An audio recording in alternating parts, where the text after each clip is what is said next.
In this video, I'm going to teach you how to add fields in Microsoft Planner. So in order to add a field in your Microsoft Planner, what you can do is you first need to head over to planner.cloud.microsoft. From in there, you can head over and sign in. You can also get your planner for iOS as well as Android devices. So what you need to do is you need to take note that you can only use your Microsoft Planner if you have a paid subscription on Microsoft. Or if you're a part of an organization subscribed to Microsoft as well. From in there, proceed to click on the sign in. Input right here your email, phone, or Skype. Click on next and enter your password. So here is my actual planner. So as you can see, we have in here the grid view. Make sure that you are on the grid view and not on other views like board, schedule, and charts.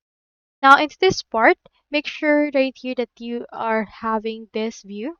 We have in here these columns that we are calling field. We have task name, assignment, start date, and the likes.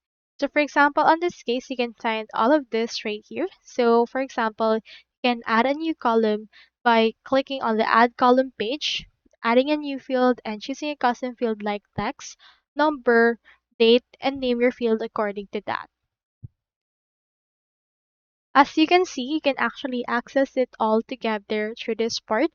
Can just proceed to actually add those new custom field that you have, and it should be able to appear on your plan screen and task details, allowing you to input and manage project specific data that we will actually use.